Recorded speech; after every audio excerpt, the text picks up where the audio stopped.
Hi everyone, and welcome back for another episode of Adams for the Love of Movie Picks. This time around, we're going to be talking about the 2021 documentary, The Rescue. Um, I kind of just found this by happenstance last night on Disney Plus, of all things. It's a National Geographic documentary.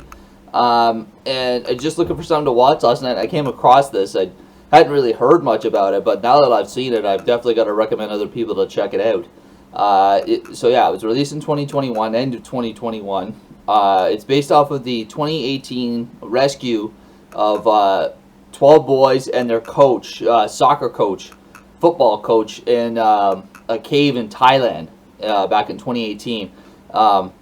June of 2018 to be more specific.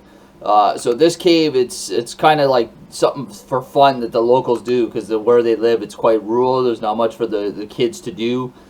They all know that the cave can be dangerous because apparently in July the monsoon season comes in or starts, and it goes for months and months and months. And once it starts, the cave floods and you can be trapped and die in there. But what happened was is the monsoon season started early, and it caught these kids by surprise, and they got trapped in the cave. Um, and It filled up very quickly, and they couldn't get out. And for me, what was very surprised about this, I mean, a lot of people know the story of this cave rescue and what happened, but what was neat about this was it was a very up close and personal perspective. There was a lot of on site footage, both just from an outside perspective with the news, and also just like the people that were there had, some of them had GoPro cameras, and just there was I don't know if there was on site documentaries or what was going on, but there was cameras on site. But the thing that was really impressive was, like, everyone knows it was a challenge to get these kids out. But what was neat is seeing the divers on-site footage and them explaining everything, how technical this rescue was, how really almost damn near impossible it was. I think it was easier for us to go to the moon than rescue these kids. Like, it's almost on par with that. Like, it was impressive. Like, this cave system is massive. Like, it's like 5 kilometers long. Like, it goes from the mouth of the cave all the way back to what they call the T-junction, and it splits off into two different directions, left and right. Well, these kids had been pushed back almost to the very back of the cave on the left-hand side. Like, they were many kilometers from the cave. I think they said diving, it took like 2 to 3 hours, depending on the conditions, to reach these kids from the mouth of the cave. So, and basically because they said it's like a underground river, basically, the divers, so like to reach these kids, the currents were very strong. Like initially it started off with the Thai Navy SEALs trying to reach these kids. And they have some experience diving, but not necessarily cave diving. It's a completely different animal. They couldn't reach these kids, so they brought in these guys that they're professionals in the sense of cave diving, but they're not any part of a military or government. This is just something they've done as a hobby over many, many years, and they've become some of the best in the world. And they were brought in to help and try and find these kids. And basically, two of these guys they were the first to discover the kids way back in the back of the cave. I think it was something like 10 days into them being stuck in this cave. They finally found him. They expected them to find him dead. After 10 days, they figured they'd either drowned or starved or suffocated. But they found him in relatively good health, all things considered, way in the back of this cave. So it was very impressive that they were even alive. And now the technical challenge is, how do you get them out? Because, like, it's... I'm getting ahead of myself. So what happened was, before they found these kids, there was... four, I think they call them sump workers. Like, I'm not sure exactly what their role was, if it was part of the rescue, if they were there doing something with the cave. I didn't quite understand that, but they ended up getting stuck not far from the entrance.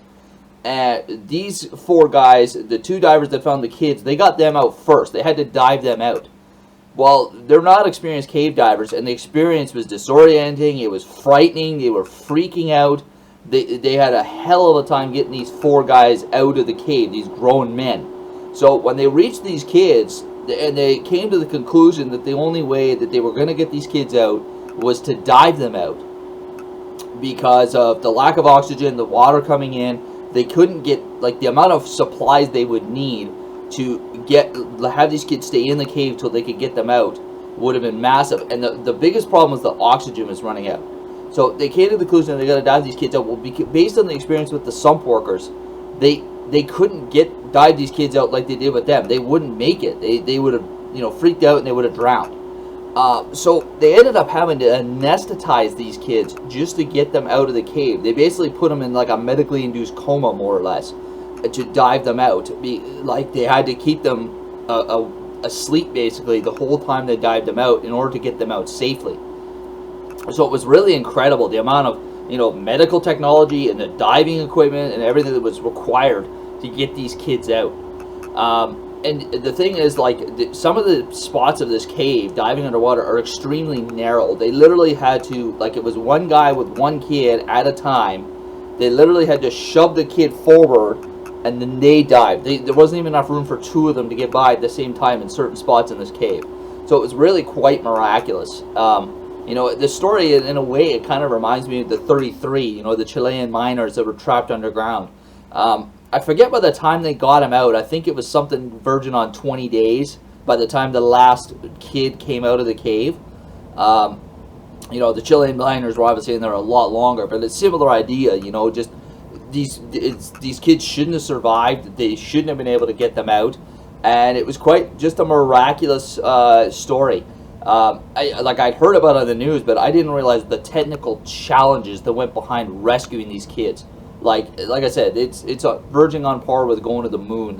What they did to rescue these kids, it's quite incredible. And you really feel the emotion of the families as they're waiting for the news of these kids and the world watching. Even the emotions from the divers. The funny thing, I shouldn't say funny thing, like funny in the sense of like, you think of anybody who would have been dying, it would have been one of the divers rescuing them or one of the kids themselves. But the only one that actually died during this whole rescue operation was an ex-Thai Navy SEAL. He had come out of retirement to help out on the case, and while trying to float supplies to the kid, he ran out of oxygen and he drowned. So it was quite tragic, but he was the only one to die in the whole operation.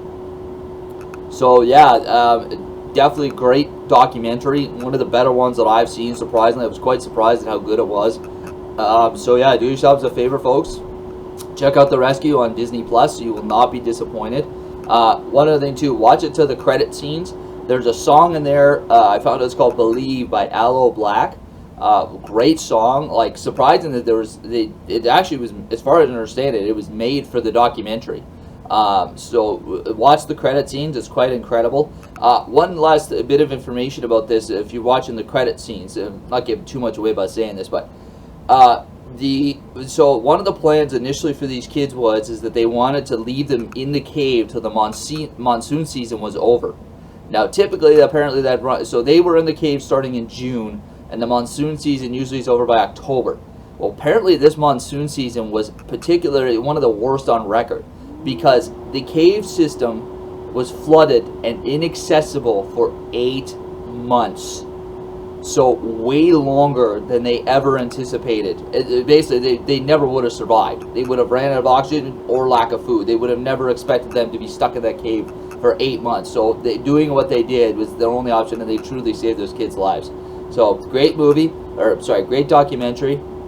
And yeah, I hope you enjoyed this fun, folks. We'll catch you later tonight for the Ghost Rider is going to be the next one. So hope you enjoy that one, folks. Take care.